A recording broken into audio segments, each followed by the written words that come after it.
Bismillahirrahmanirrahim. Assalamualaikum warahmatullahi wabarakatuh. Halo teman-teman, kembali lagi dengan saya Dia Nazira dari kelas Tadris IPSA NIM 208190013. Nah, pada kesempatan kali ini saya akan menjelaskan mengenai strategi pembelajaran kooperatif untuk memenuhi tugas mata kuliah strategi belajar mengajar. Yang pertama adalah pengertian pembelajaran kooperatif. Nah, apa sih pengertian pembelajaran kooperatif itu? Jadi, pengertian dari pembelajaran kooperatif merupakan belajar bersama antara dua orang atau lebih. Sedangkan cooperative learning dalam artian luas ini memiliki pengertian yaitu belajar bersama antara 4-5 orang, di mana dari tiap anggotanya ini memiliki tanggung jawab secara individu sebagai bagian dari hasil yang tidak bisa dicapai tanpa adanya kerjasama antar kelompok. Selanjutnya adalah karakteristik dari strategi pembelajaran kooperatif sendiri. Yang pertama adalah pembelajaran tim. Nah, pembelajaran ini maksudnya dilakukan dengan tim secara bersama-sama untuk memperoleh tujuan yang telah ditentukan. Kemudian yang kedua adalah pembelajaran dengan manajemen kooperatif. Di dalam manajemen kooperatif sendiri memiliki 4 fungsi pilar utama. Yang pertama adalah fungsi perencanaan, yang kedua fungsi organisasi, yang keempat fungsi pelaksanaan, dan yang terakhir adalah fungsi kontrol. Fungsi yang pertama yaitu fungsi perencanaan. Maksudnya pembelajaran di sini dilakukan secara terencana mulai dari tujuan pembelajaran, cara mencapainya, metode, alat, dan media yang digunakan, serta lainnya. Kemudian fungsi yang kedua adalah organisasi, di mana pembelajaran kooperatif di sini adalah pekerjaan bersama antar setiap anggota, maka perlu adanya mekanisme pengaturan tugas dari setiap anggota dalam suatu kelompok. Kemudian fungsi yang terakhir adalah fungsi kontrol, di mana fungsi ini sangat penting karena harus ada penentuan kriteria keberhasilan, baik itu melalui tes maupun non-tes.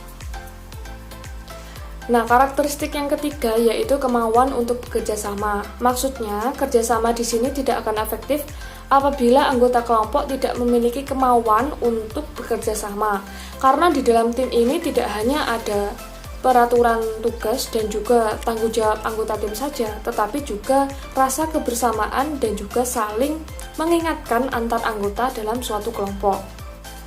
Dan karakteristik yang terakhir yaitu keterampilan bekerja sama. Tujuan dari bekerja sama dalam kelompok adalah keberhasilan kelompok dan bukan hanya individu secara terpisah. Untuk itu, kemampuan dan keterampilan dalam bekerja sama sangat dibutuhkan agar anggota dapat memberikan ide-ide yang dimilikinya demi keberhasilan kelompoknya.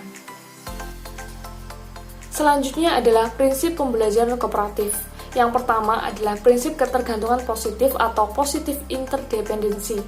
Nah, ketergantungan antar anggota ini akan efektif apabila masing-masing anggota mengetahui tugasnya sesuai dengan kemampuan berdasarkan job description yang telah ditentukan. Kemudian yang kedua adalah tanggung jawab perseorangan atau individual accountability. Nah, keberhasilan kelompok ini sama dengan keberhasilan individu, jadi setiap individu harus memberikan kontribusi yang terbaik untuk keberhasilan kelompoknya.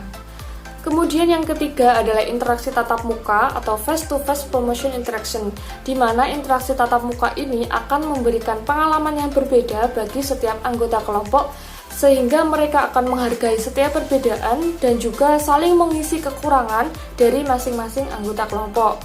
Dan yang terakhir adalah partisipasi dan komunikasi atau participation communication. Untuk dapat melakukan partisipasi dan komunikasi, peserta didik perlu dibekali dengan kemampuan komunikasi. Karena dalam melatih peserta didik ini membutuhkan waktu yang sangat lama, maka dari itu seorang guru harus mampu mendampingi peserta didiknya secara maksimal agar memperoleh hasil yang maksimal juga. Kemudian prosedur dari strategi pembelajaran kooperatif ini ada 7. Yang pertama, menetapkan tujuan pembelajaran aktivitas dan penghargaan. Yang kedua, komposisi kelompok. Yang ketiga, kerjasama yang efektif. Yang keempat, perilaku yang dapat diterima dan tidak dapat diterima.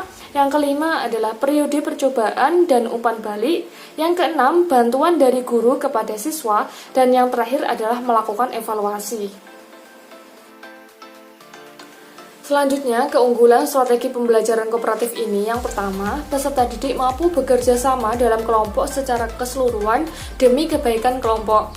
Yang kedua, memudahkan integrasi sosial dari kebutuhan khusus siswa.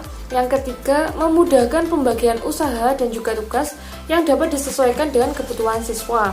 Kemudian mendorong komunikasi antar siswa, di mana hasilnya adalah pembelajaran yang lebih baik, serta hubungan antar personal yang semakin membaik. Kemudian yang terakhir adalah membantu siswa yang memiliki masalah dalam belajar.